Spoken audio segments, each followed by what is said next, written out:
All right, listen up. This is the Music Scene Podcast. I am your host, Dave Cudrak. We've got an incredible guitar player, incredible musician by the name of Pedro Cordeiro.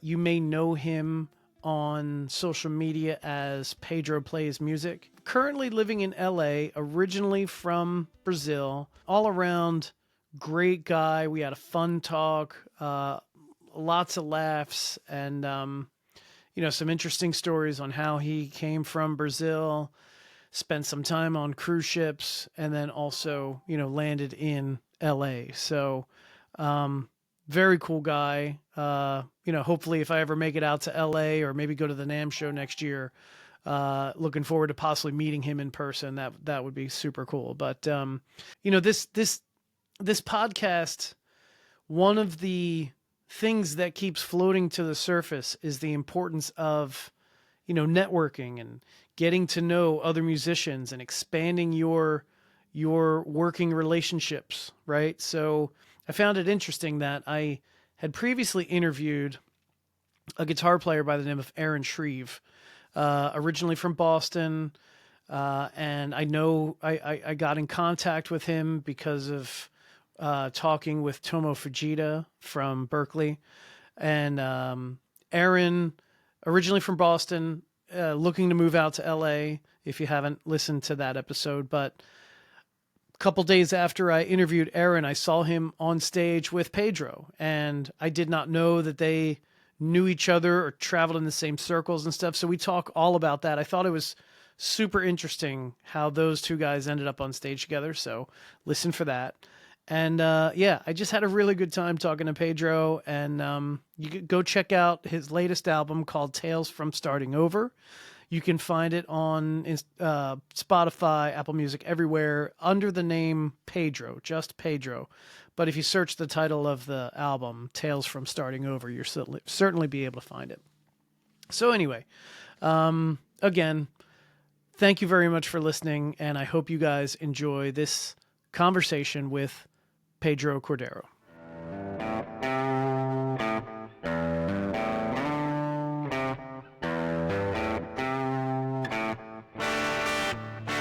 Thank you very much for taking the time to talk with me for a little bit.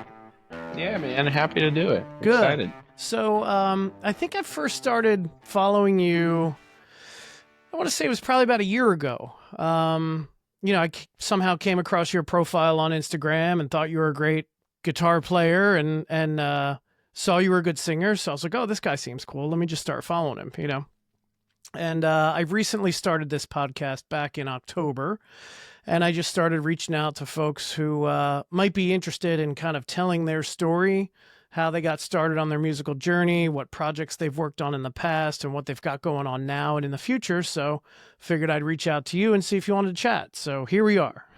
Very cool. Yeah, that's awesome, man. I appreciate that. Yeah, no problem. So when did you first start playing guitar? I mean, it sounds like you've been playing forever. Well, thank you. That's a great compliment. I started playing when I was about 14. Okay. All right. Which is pretty late, I guess, for a lot of people here in America, but in Brazil, that's pretty standard, teenage. Okay. We don't have music lessons in school. Oh, okay. So, we were about to go graduate, I guess you call it here middle school. Yeah. Or junior high or whatever. And then, I had just started playing Guitar Hero. Okay. And my friend had showed it to me, and I thought it was the coolest thing in the world. Once I played Sweet Child O' Mine, it was game over for me. And then I convinced my school's principal to hire a guitar teacher. Really? Under the premise that we would play songs at our graduation. Oh, and that would be cool. And then she loved that idea. Nice. So she hired a guitar teacher, and that started playing from there. But really everyone in my class, nobody cared. I just cared so much that I made them stick with it by being annoying. But it worked out. It was pretty cool. There you go. What do they say? That the squeaky wheel gets the grease, right? The loudest. I know, right? Sometimes you gotta just believe it in enough, I guess. That's right. That's right. You made it Yeah, happen. So that's awesome. yeah, So you grew up in Brazil then, right? correct. Yeah, in São Paulo. Oh, São Paulo. Okay, great. What is the music scene like down in Brazil? Keep in mind that Brazil is almost as large as the U.S., Sure. so it really is very, different depending on where you go. Hmm. And São Paulo is the biggest city, so it actually is very comparable to New York Okay. in a way. Huge population, small. It's a huge city, but it has so many people. We're like just the city of São Paulo itself, without even the metropolitan area, is I think 9 or 11 million people. It's a lot of Oh, people, wow. Wow. Yeah. So um, the metropolitan area is like 20 plus million. Okay. So there is a lot of people in this small area, and so there's always a lot of people everywhere you go in terms of nightlife. So that's kind of like the number one thing I would say that the music scene is like in where I grew up in São Paulo is like cover bands. Brazilians are really, really into rock and roll music in Nice. general. Hmm. So it's like I would say that it's not a lot of variety of music. You have your, Brazilian music places where it's like country and pop country especially. Okay. And then you have your more like samba place. Hmm. And then everything else is mainly um like rock cover bands, and then they'll Okay. play anything from Deep Purple to Foo Fighters Oh, to okay. The Killers to anything, like they'll. Yeah. And Brazil really has an appreciation for like what here in America, I guess people characterize it like biker music, like they listen to that a lot, like Sure. Deep Purple and Steppenwolf Yeah. and Led Zeppelin and all that. Old Yeah. Zeppelin, yeah, Yeah. and all that sort of stuff, like Old Sabbath Right. and uh, Ronnie James Dio and all that stuff that's like, rock and roll leather music, Right. Um, Nice. Nice. so that's kind of how I started playing is I would play in these bands and in bars, and I started playing when I was 17, Okay. and I did that in Brazil until I was like 23 or so. That's when I um, started working on cruise ships, and then eventually moved to America. But Oh, really? really, yeah, Cruise but ships. it was. How'd you get a gig on cruise ships? Yeah, so I was playing pretty much anywhere in Brazil. Like I played in a couple really good bands. I had this. I played guitar for this band with this guy that was at the time 68 years old, and he Okay. sings just like Joe Cocker. Oh, nice. Great artist. So he was like big in the scene because he's been playing that same scene for 40 years. Hmm. Yep. So we were playing pretty much anywhere there, like just doing all the bars in São Paulo that were like the places where the nice bands play. And I was kind of not, I was kind of thinking like, where am I gonna go from here? Because I don't really want to go play side man Hmm. for a big artist because Brazilian music's not necessarily where my heart is. Right. Um, so I started thinking like how to branch out, and my mom actually saw this ad for Carnival Cruise Lines Oh, nice. on Facebook saying that Carnival Cruise Lines was looking for Brazilian musicians, and I was like, you know what, Mom, I never want to live on a ship. That's not for me. And then I had a couple gigs that same week that I said that to her that went very badly, and like the band kind of like how bands sometimes they crumble and Yeah, then sure. it looks like it's quick, it's like just imploded on itself. And Yeah. I was like, you know what, maybe I'll take a look at that audition. Right, right. So I auditioned for Carnival Cruise Lines, and that was a great gig for me. I did that for 5 years. That's cool. What's the Yeah. audition process look like? Were there a lot of people there, or So did you I had to just go like to send this. in a tape or something? No, it was in person. They Mm-hmm. had an agency taking care. So like Carnival didn't do these Hmm. auditions in Yep. Brazil independently. They did it. They hired an agency, a Okay. talent agency to do it. So I went to the studio, and I was the first one there. So there was nobody else there. I don't know if there was going to be a ton of people or not, but I was the Right. first one to go. Hmm. Um, but basically they didn't send me any material. They just sent me like a couple backing tracks, and they were like, "Hey, these are the songs." And one of the songs was "Sweet Child of Mine," which I was Okay. very familiar with. Sure. And then the other song was Le Freak by Chic. Oh yeah. Yep. And then the other song was uh uh Tears for Fears, what's it called? Every Everybody Wants to Rule the World. Yeah. yeah. Yep. That's a pretty So they big kind of mix. That's a pretty big mix of songs there. yeah, exactly, because they Mhm. want to make sure that you can play anything, right? Yeah. Yep. They're trying to go for that variety. But basically those three songs were songs that I was very comfortable with. So we did that, and then we did some sight reading, which was Hmm. very scary. Yeah, I bet. Um, but I had like enough in my back pocket that I could get through it. And then pretty much like just a normal job interview after that, like Oh, okay. asking questions about, hey, like, what would you say is your biggest flaw, or what would you say, that kind of stuff. And all in English too, which was a big test at the time because Oh, it's okay. like How they're was your trying. English back then? Back in when you were It's, what? You know.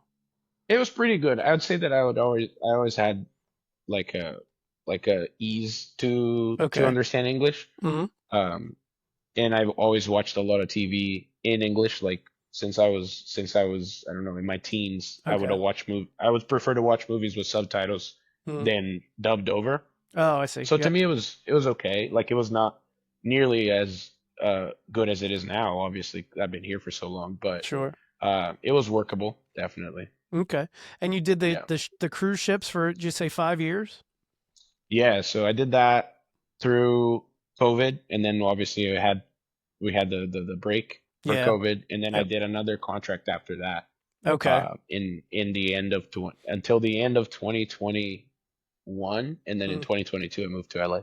Oh, okay. 2022. Okay, great. Yeah. I'm just real quick. One more question about the cruise ships. I was on vacation in Mexico one time, and I spoke to a guy who did entertainment on a cruise ship, Hmm. and it just came out like we were just kind of going around the bar, like, hey, where are you from? Oh, you're from Texas. I'm from Jersey, and blah blah. And then I got to this one guy, and I was like, where are you from? And he's like, uh, I I live on a cruise ship. We were like, what?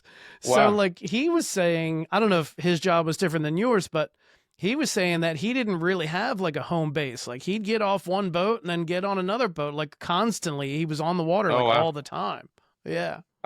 There are people that do that. The musicians normally don't, because Okay. you're not allowed to stay on one ship for longer than X period of time. Each Oh, company has okay. their own rules for each Sure. position.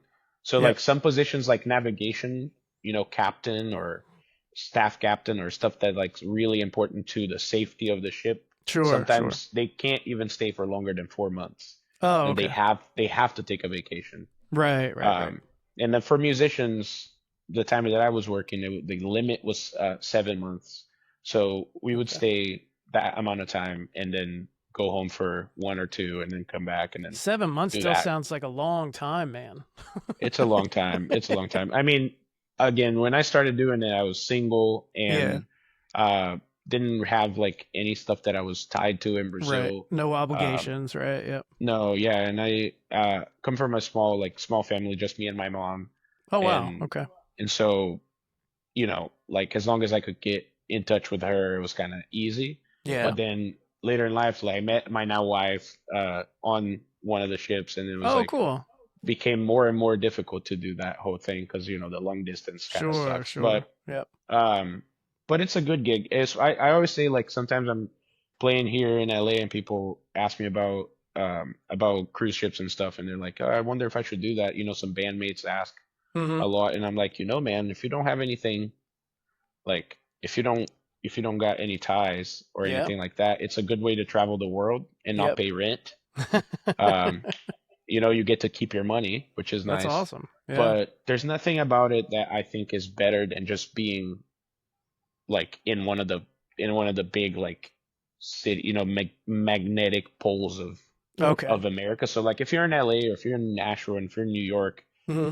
there's no reason because you can get just as many gigs Oh, I on land, see. I I think, see. you know? So if somebody's a working musician in LA, New York, Nashville, then in your opinion, it's probably not worth doing the cruise ship thing, right? Yeah, I wouldn't Yeah. go back. Being where I am now, I wouldn't go back. Yep. And you're in LA Yeah. now, right? Yeah. Okay. What do you got going on in LA? I mean, I did a little bit of research on your music. I know you recently came out. Well, back in April, I think about a year ago now. You have Mm-hmm. an album called what's it called? Tales from Starting Over. Yeah. Yep. So tell me about that album, how that came about. Is that your first full length album, or you have another one called Wake Up, right? Yeah, that's my second full length. Okay. So that album came about because I did my first album called Wake Up Hmm. right before the pandemic. Okay. Yeah, I saw And the release date on that was 2020. So yeah, and it was, even though like I had it, so basically I had it ready, I recorded it, and I went on a contract with mm, Carnival. okay. And that was, towards the end of 2019. Like, I don't know, probably September or so. And I had all the music recorded, and it was in the process of mixing it long distance, with my engineer. I mean, like creating all the stuff. And then by the time we were ready to release, we had already set the date. It was March of 2020. And then, the world came to a Sure. halt, and Yep. we talked about it, and we were like, maybe we should just postpone, but we were like, what Okay. are we gonna do? We don't know Right. if Right. we even, like, people need to listen to music too, now they're Sure. gonna be at home more than ever. So And did you um did you release that album with like an intention of trying to do maybe some kind of tour or something in support of that album? exactly, so that was Okay. the idea, was to Hmm. play the album, Yep. play the album live, and we never got to play those songs. I That's a did shame. one show in Brazil, um like in the end of 2021, but Hmm. that was so long after that, like, inadvertently, I don't know if you write music. I'm assuming that you A do. It's little. like, I have like y- 5 or 6 songs out, released yeah, singles. you Mm. you like, after a while, you don't want to really do it anymore. You don't want to have anything to do with those songs anymore. Yeah, It's like it yeah. You just took move on so from them. long. Yep. Exactly. Mm. It was how I felt in that at that time, but it Right. wasn't how I felt then anymore. And then I went on that last contract at the end of 2021, and I was like, man, I have to come up with something new, because we never get to play these songs, and Hmm. like I don't really want to play these songs now. Right. Right. So when I came to Brazil, I assembled like my band, and I put them in a bad situation, which is like I'm not proud of, but it worked out well, which is like I just wrote all the songs, and then I set a rehearsal uh for a Thursday, and Hmm. then two studio days, Friday and Saturday. Oh And then wow. on the rehearsal, I taught them all the songs, and the poor guys were just like, head spinning. It was 10 songs, like I bet. not a small amount. And um and then on Friday we tracked 5 songs, and then and Saturday we tracked 4. One of them was a bonus track. Oh No, nice. yeah, one of them was a bonus track that we never released, but we tracked all the songs, and um I went through a long process of mixing it up, and then I moved to America, which was Hmm. a whole process, and like going Sure. through the green card process. I got married, Yep. and all of that was like, stuff that takes up time and real estate in your brain. And Oh then by yeah. the time we were able to release it, Hmm. um, was last year. But yeah, I'm really really proud of that one. It was cool. It was a good. It's a great album, It man. was. I listened to it. It's Uh, awesome. Yep. Thank you. Yeah, Yep. it was cool. It was a good. I think it was like, it felt like a good step, like a step up, from the last one, and Hmm. that was what I was really happy about. But now I'm actually starting to write new stuff for Okay. something new. I don't have no idea when we're gonna record it, because now I'm like no longer in Brazil, and that's the first time I'm gonna have to record Right. something here. Right. But but I'm excited. Yeah. So yeah, I mean, do you have a studio in mind, or are you just at the very beginning stages still? I I do, but I also don't. It's like Okay. I have so many friends that are in the recording business, Right. Uh, Yep. and so I have options, but obviously, when you're dealing with stuff in South America, even if it's really expensive for that country, it's really cheap in dollars, Oh, you okay. know. All right. So that was the good part about recording that first album. I think that first album I probably spent, I don't know, $400 maybe. Really? you know and that second one was probably like double, but it wasn't more than 1,000 just for the, Yeah. and I mean, like, Yep. for recording slash, engineering. And Right. that stuff here is like that's a few hours of recording usually. Yeah, I mean, I've never gone into a studio and recorded, but I do have that in mind. I record Yeah. everything like in my little makeshift studio here in my bedroom. but Yeah. um but And so I much you can do with that too now. It's true, very true. Yeah. So I'm learning. I wanted to learn the process before I go pay somebody to do it for me, because I at least want to be able to contribute to the conversation if I ever go into a studio, you know? Of course. Yeah. So but I have researched it, and I think even here in the South Jersey area, again, more of a suburb of Philadelphia, but it's still like $2,000 to, for a couple of days of work. you know? I know it is. No, it is a lot. It's, it'll add up quick, but Yep. it's one of those things that my wife always says that, which is I'm very lucky that she's very supportive. She's like, if you don't spend that money now, when are you going to spend it? Right, What are you right. going to do with it? Yeah, So, it's true. um, um, it's, I just got to make sure that you're really happy with the stuff that you're recording. It's like Yeah. not as easy as it once was to just like go in the studio and see what happens. Right, right. Yeah, so we're trying to get everything like really ironed out. Yeah, that's probably another reason why I'm dragging my feet on going to a studio as well, because like there are times where I might record something and I really like the way it sounds, and then a couple Mm, days later I go back to it and I'm like, "Oh, this really kind of sucks." And I end up just yeah, deleting it. You yeah, know? I know, I know. I had a there's a Brazilian band that's called Angra, and Mhm. they're really very famous in Asia and Europe, like melodic metal band. Yep. And I was lucky enough to be close with a couple of the members that are in Brazil. And this guy named Rafael was one of our, when I was in my first band, he was one of our teachers that Mhm. kind of taught us songwriting. Yep. And one of his things, was that he was like, you have to learn how to let go. He is never going to be ready.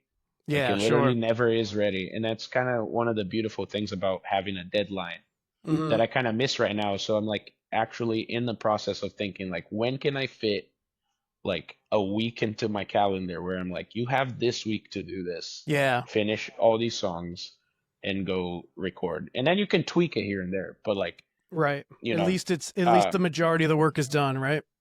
100% Mhm. because otherwise you just never want to let it go. You Yeah. know, Yep. it's My like first it could still be better. Right, right. Well, my first song, I was very much like that. Like the very first song I wrote was about a subject that was very close to my heart, right? It was about the passing of my dad, and Mm, I wanted that song to be perfect in my eyes. Like yeah, it was my first real attempt at writing a song and first yeah, real attempt at singing and all that stuff. So I knew it wasn't going to be one of these chart topper songs, but I wanted it to be really like perfect in my opinion, based yeah, on my abilities at that time. And that yeah, song, I am not exaggerating, that song took me about 10 years to finally like write it all out and record yeah. it and be comfortable with it enough to actually like release it. That makes sense. That makes sense. I think it's, you know, there's a there's a guitar player you're probably familiar with, Guthrie Govan. It's a Yeah. Yep. English, yeah, Mhm. English guy. Yep. He did a couple clinics at this school that I used to teach at in Oh, Brazil, nice. Hmm. and I was lucky enough to like get to talk to him a bunch and He's a spend great some time player, and have. man. Great Yeah, player. he's incredible, but he's Hmm. also like a great guy, just like a very level-headed Hmm. human being, Yep.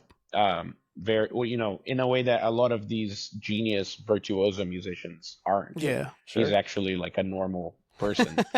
Um, Although obviously you can see that his head goes a million miles a minute, Oh, which is okay. the only way you could even play like that. But like he is actually very, grounded is the Hmm. way I would put it. Yep. But he was saying something that he has a song on his first album that's called Erotic Cakes, and Mm. I can't for the life of me remember what that song is called.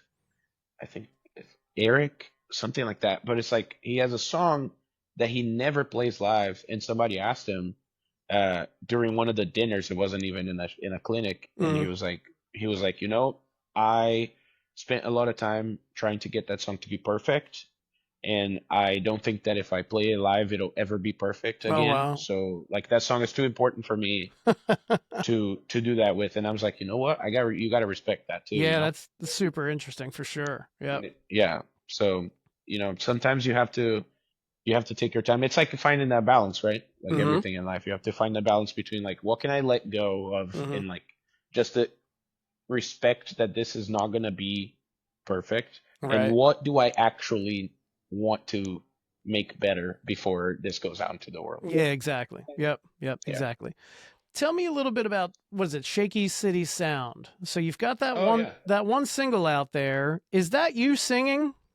Yes, that's me singing That's what and I thought. Well, I knew playing you were. some of the lead guitar, but Oh, not the okay. main, not the main solo. Oh, okay. All right. So tell me Yeah. about that project. There's only one song under that name. So is this like a side project you've got with that's going to be more of a band instead of you solo, or what's the deal with that?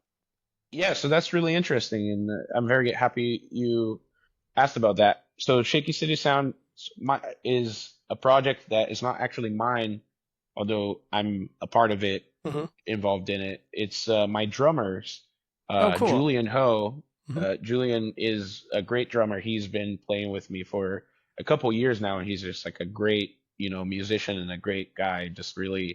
Um, just really like a supportive guy that wants to make more music and make Hmm. more like newer art and stuff. And I um been playing with him for a while now. We're very similar in the kind of things we like. He's like a blues guy, which is Okay.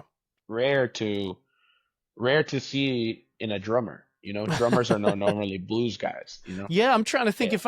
if I know any drummers that kind of specialize in blues, and I don't think I do. Yeah, and I would say that like the drummers that normally nowadays, at least, I'm sure that 40 years ago is very different, but the drummers nowadays that play blues are usually on the older side Hmm. and a little more close-minded, you Okay. know. And I've played with a lot of them, and I love playing blues, but I'm not a blues guy. I'm more of a rock Sure. guy that Sure. plays blues. Yeah, well, you've Um, definitely got that blues rock, yeah, vibe in your playing. I certainly hear that. Yep. Yeah, and so it's like sometimes I think the older cats they don't take very well to that because they're like, "Well, you're playing too many notes," and I'm like, "Well, Right, right. I'm playing the ones I hear in my head, so I'm sorry." Um, but Julian is like very good at playing blues, keeping it like traditional Hmm. whilst still being open-minded. Okay. And he came up with that idea that he wanted to do that song "Ain't No Use," which Yep. is a meter song, and I wasn't super sure that it was even going to work because he did it and he like described it and he said something about the BPM and he sent us the BPM. He was like, Hmm. "Oh, it's going to be more like I don't know, 118 or whatever it was." Hmm. And then I got my phone out and I put the 118 and I was like, "That's way too slow, dude. That's not going to be cool. It's not going to be funky." And it ended up that it was really cool. So, It's great. It doesn't sound slow. It doesn't no, really sound like a slow song. Yeah. yeah, no, he was right. And it was really cool. We recorded it. I think that was me on vocals, and I'm doing like a lot of the. You can hear the difference in the tone, but I'm doing a lot of like the call and response guitar Okay. stuff, and Hmm. then the guitars in the end, and then our friend Nate is doing all of the actual rhythm Okay. guitar and the guitar solo, the middle one. Okay. Then my friend Taku Tsubaki, who's a great bass player from Japan, is playing Hmm. bass, Nice. and Mark Brown, who's an incredible organ player, is playing the organ parts in the Very end, and cool. then obviously Julian on drums. Hmm. So that project I think is more about supposed to be like a collective, you know. Okay. So Yep. that'll be like a rotating cast of people, Cool. but we're already planning like different little things that we can do with it. Nice. Nice. That's awesome. Yeah.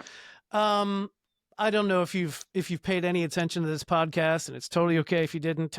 But I recently interviewed Aaron Shreve. Oh, sick. Yeah, he's actually episode 30. I've got a few episodes before I get yours out, so you'll probably be, you know, episode 40-ish or something like that. But Nice. anyway, Aaron is episode 30, and I recently saw on Instagram you guys were on stage together, and I was like, "Oh, I didn't even know these guys knew each other." So that was so cool to see you guys together and knowing that I was interviewing you in a couple days. So Yeah. how long have you known Aaron, or how did that, friendship come about? That's awesome. And not very long at all, actually. So Okay. Aaron is I think from Boston, if I'm not Yeah, originally mistaken. from Boston. And Yep. yeah, and um we just met at NAMM this year, Oh, so cool. So it January-ish. was Yeah. January, yeah, the end Hmm. of January. Yep. I normally, I am not a big fan of going to NAMM, Okay. but I force myself to do it Hmm. every year because of things like this, Sure. because it always comes out with something like that. It's like I have a couple brands that I worked with and that I have a relationship with, like Yep. D'Angelico and Supro and Yeah. Walrus Audio or something. So And I do they went. invite you to NAMM? Like, I'm sorry, I'm not really sure how NAMM works. I know it's open to the public, but I think you as a performer, you probably get invited, right? Yeah, you have to like get a like invite to get a badge. Yeah, for Okay, sure. I got it. think you can also buy a badge if you Hmm. just want to visit. Okay. But yeah, so I went mostly because I wanted to meet the people that I've never met in person Hmm. that I've emailed with. So it's like a couple of the reps from the brands. I was like, it's always good to put a face to the Yeah. name, and I'm like Yep. gonna go shake their hand and all that. Sure. Sure. Um, so I that's why I went, but I was like it's always it's an interesting situation. You have to be I talk a lot, but I'm very introverted. Oh, Um, really? so I'm one of those hybrid. Yeah. So like my energy is replenished when I'm just like sitting in my car by myself. Okay. So Gotcha. Gotcha. NAM is like very draining for me. And you have to go say hi to people that Mm, don't know you, right. but you also like want to get to know them, and it's just a interesting dynamic because everybody's there and everybody's doing the same thing and everybody's Hmm. trying to connect and Yeah. what did they call it, Networking. network. Yep. Everybody's trying to network, Hmm. and it just kind of is you know taxing, I but bet. Yeah. the yeah, but the cool thing, so like I was at on Monday night, there was a show. There's a thing here that's called um, so Cadillac Zach is the promoter, and he Mhm. puts together a bunch of blues things. He works sometimes with Joe Bonamassa and like Oh, big okay.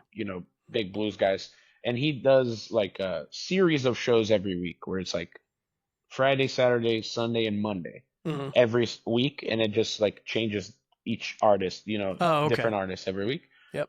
And on that NAMM weekend, he had Seth Rosenblum, who's also from Boston. Yeah. Yeah. Yeah. Yeah, who's a great blues guitar player. One of the great like young blues guitar players Hmm. around. And I went to watch him on Monday night at this place called the Maui Sugar Mill. Okay. Um, and I was there and I saw Aaron come in, but we hadn't met. I just knew him from Instagram. Yeah. Um, and I said hi. I was like, hey man, I'm Pedro, all that kind of stuff. And then we were Hmm. like, okay, cool. Went, went separate ways. Yep. And then at the show, Seth brought me up on stage to do a couple songs, which was super nice. Hmm. And we had a great time. And then after that, Aaron came out and he was like, hey man, you sound great. And then we started talking, and I discovered that he wanted to move to LA. Like Yeah. he's trying to move to LA. So Yep. we hung out at NAMM a little bit that one day, and then we hung out a couple other times at other jams. Hmm. And then I told him, when are you coming back to LA? He said he was gonna come back on a certain day. I said the next day I have a gig, so why don't you come out Oh, that's and cool. come up? Yep. Um, he ended up playing like half the set with us. I think he played like Nice. I don't know for an hour, so it was pretty cool. We had, I think that we speak the same language when it comes to like what we like in a guitar, you know, solo in Oh, a okay. way, Yep. and Yep. like how Hmm. we approach guitar is not super dissimilar. Sure. Sure. And he's just a killer. He's just a killer He's player, man. great. It's like, Yeah. yeah, It. he'll do stuff that you're like that was like so simple, but I would have never thought of that. And that's like a superpower. Yeah. Yeah. Absolutely. Absolutely. So, what do your live gigs look like? I would say that we're playing mostly one set gigs, Okay. which is, I do a lot of different work of like corporate work and, so weddings here and there. So Oh, cool. Hmm. I feel like I can afford to do that now with my original music, is like to wait for those gigs that are more like a showcase gig. Hmm. But we did our fair share of like since I moved here, that was mainly what we did was like the the three sets and the Yeah. a Yep. lot of covers That's and where the you put money an is, right? original, yeah, and you put an original here and there when you Right. can, but Yep. Yep. um um I feel like I've been doing that. So since like I told you, I started doing that exactly that in Hmm. Brazil when I was 17, Right. and I kept doing it until I moved to doing the cruise ships. And on the cruise ship, that's literally what you do Sure. is the Yep. three sets Hmm. every day, and it's like 6 days a week. Yep. So I felt like I did that for so long. When I got here, I did more of it because it was the work that was readily available. Yeah. Yep. But I wanted to take a break from having to like put so many songs in a set and to Hmm. like condense it down to um like boil it down to just like a little bit more intentional, if that makes sense. Yeah. And Yep. so normally that's what we've been doing. It's like 90-minute sets, Oh, and okay. then we do mostly originals, Hmm. and we'll put like I don't know 4 or 5 covers, Yep. in between. So it's kind of the That's reverse. Yep. yeah, that's something that we like. I mean, I play a lot of this, like a lot of my stuff on Instagram doesn't really relate so too well to the stuff that's on my shows because my shows are very Yep. band heavy. They're Sure. like Sure. I love my band and I love to like go hard at building stuff, from Yeah. the ground. So almost like a jam band Okay. atmosphere Hmm. in a way. Not as not as long-winded, I would say, but like, Right. it has aspects of that. But my favorite band in the world is Tedeschi Trucks Band, and I'm like, Oh, I love nice. it that they always do that. They always put like covers here and Yeah. there that you kind of wouldn't expect. Hmm. But when you think about it, it makes a lot of sense. But it also wasn't like, it wasn't out of left field, but it also wasn't just the obvious thing. Right. Sure. So um, I like to do that too. Just like put some weird songs that people haven't heard in so long, or maybe something that they've never heard that's from a famous artist or something Right. like that. That's Yeah. cool. Very cool. Are you playing like ticketed gigs now, or like are you selling tickets for them and things like that? Yeah, yeah, we're trying to get better at that and do Hmm. a couple more of those, especially this year. But Sure. every time we can, we'll do something like that so that we can be like, let's check out how much, how Yeah. are we, how able are we to fill this room? Gotcha. Gotcha. And then Yeah. what about the possibility of like, I imagine in LA, there's probably opportunities to open for like maybe national touring acts. I mean, have you been able to do that at all, or is that something you're looking into? Not yet, but it's something that we're looking into for Okay. sure. Yeah. Yeah. Yeah. Because it's Absolutely. like everybody comes through here. LA is an amazing city for that, Hmm. but it also is saturated. Yeah. Obviously, if you live in, I don't know, Fort Wayne, there's Hmm. great bands there, Yep. but there's not nearly as many bands as there are Right. in LA. So Sure. Hmm. whenever, Marcus King comes through Fort Wayne, there's like maybe 3 or 4 or 5 options, or here there's 3 or 4 or 500 options. Right. Right. So, Everybody wants to open for Marcus King nowadays, for sure. right, exactly. So, but that's something that I would love to do. Yeah, absolutely. Awesome. Yeah. As far as your original music, are you writing that like entirely yourself and then hiring bandmates around to support that? Yeah, Okay. that's what I've done so far. Hmm. I'm not opposed to co-writing. I just haven't, Okay. co-written anything very efficiently. Sure. I used to have a band when I started playing, and we would try to write stuff together, and I'd be like, it just takes so long, and everybody has such like, you sit with a band in a studio, and there's something amazing about being able to just like sit there and be like, oh, let's play this thing over and over. Hmm. But then trying to convince somebody to hear what you hear Yeah. before you can put it into practice is really hard. Yeah, I bet. And I admire people that can do that, but I haven't been able to yet.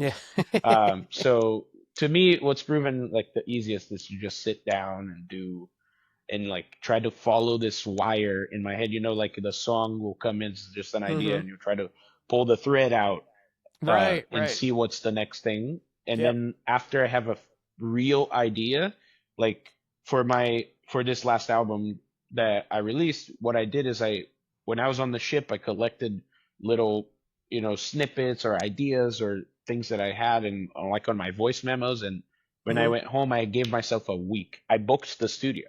Oh, wow. And Okay. and I had no songs. I had zero songs. Wow. I had ideas, but I had zero songs and like very few lyrics. But I gave myself a week and I said, I have a week. I want 10 songs. Get it done. It obviously didn't have anything to do at home. I was on vacation. Oh, yeah. So I just basically locked myself in my room and I was like, song, song, song, song. And every day just like working on it.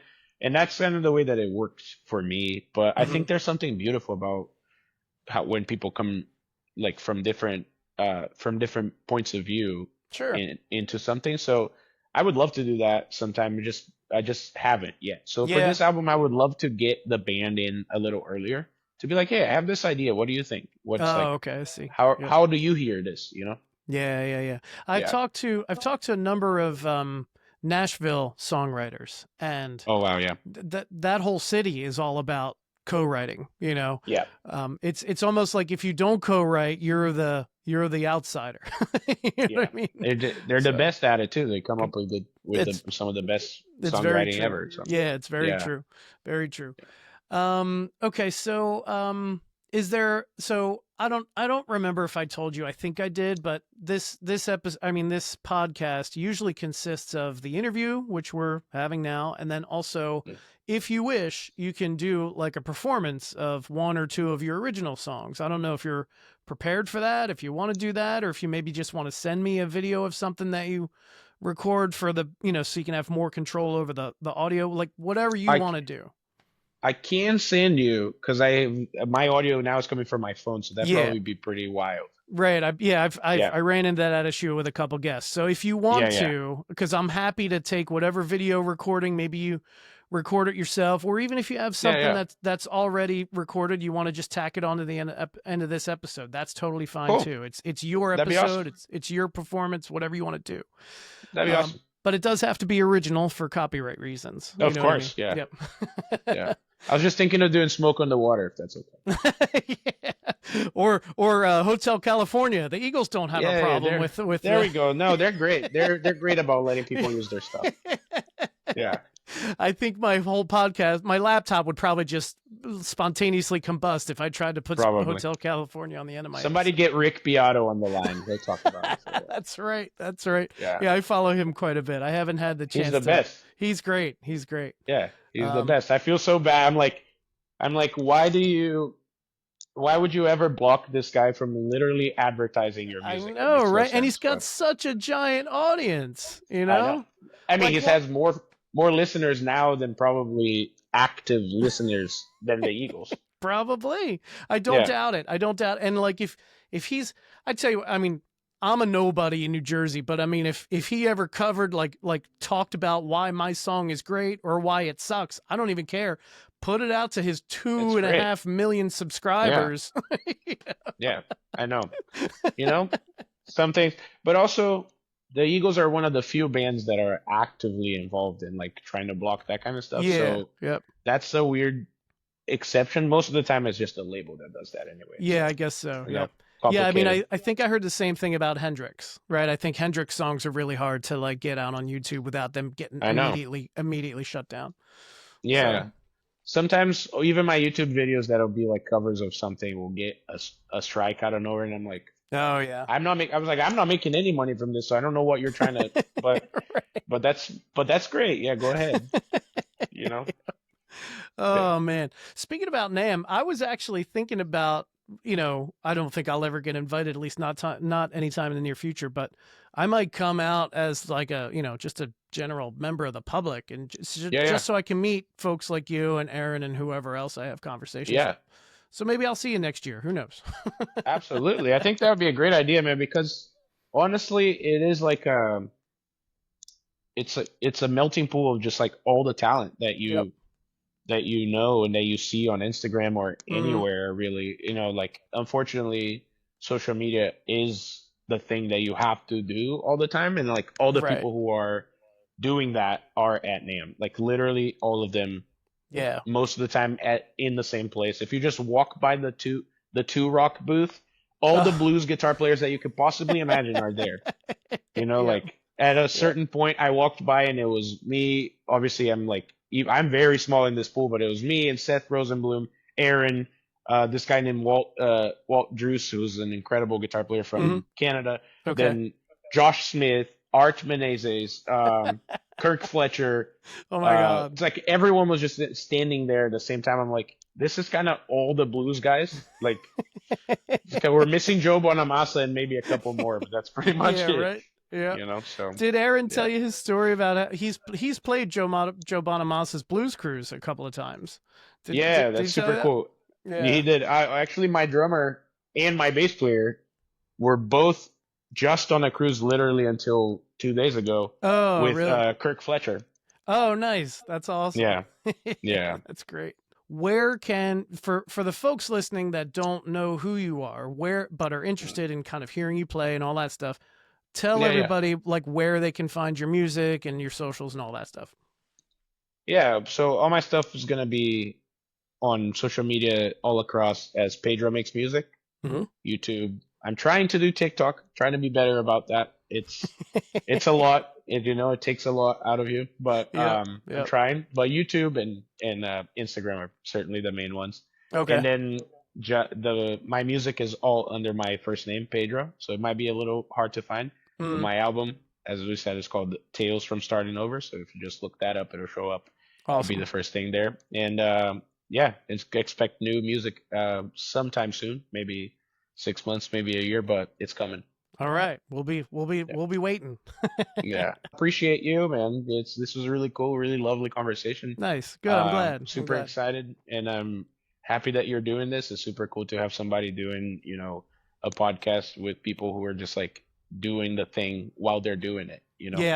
Not post the facts. Right. I love. And now, would I like to get John Mayer or somebody on here? Absolutely, But I do genuinely love talking to the guys and the girls that are just out there doing it, grinding every day, trying to make their dreams come true. And even just getting to the point where they're doing music full time is amazing to me. I don't do music full time. I have a regular 9-to-5 job, but eventually, hopefully I'll get there, Yeah. No, I hope you get John Mayer here, because then when you get John Mayer here, once you get somebody who's small, there'll be even more people listening. That's amazing, man. That's right. I wish you nothing but the best. This is really fun.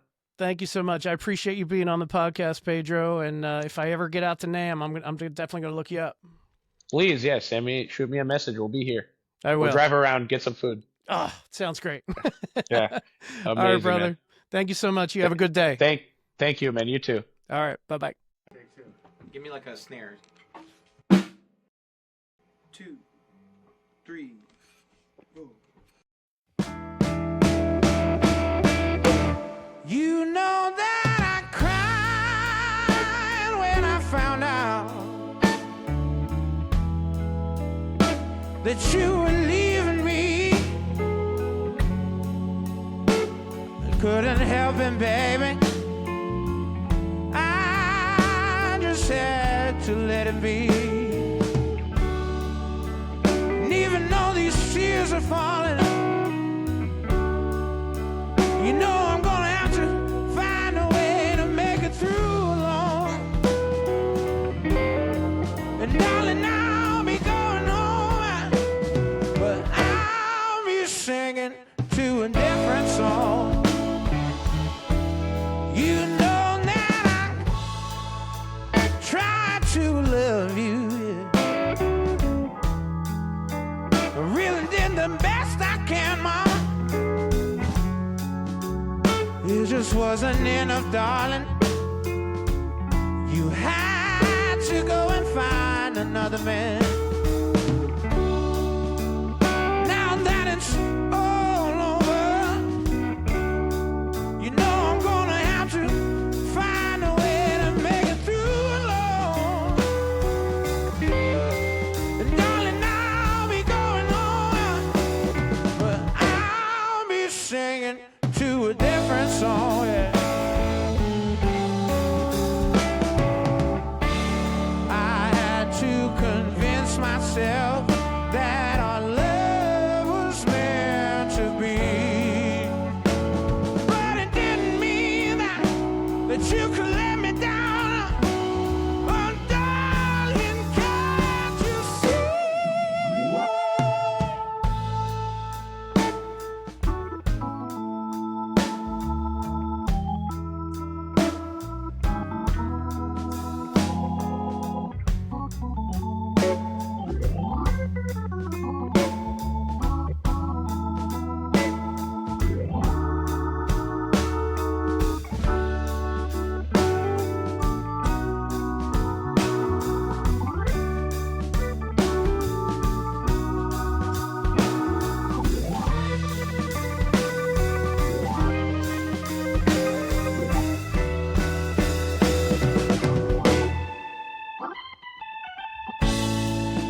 I just couldn't see it coming.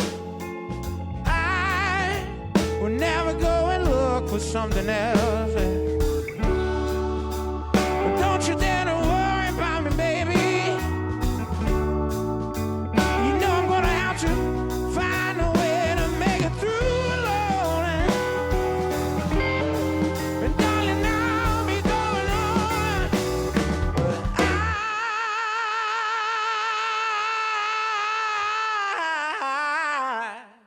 I'll be singing to a different song.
And I'll be singing to a different song.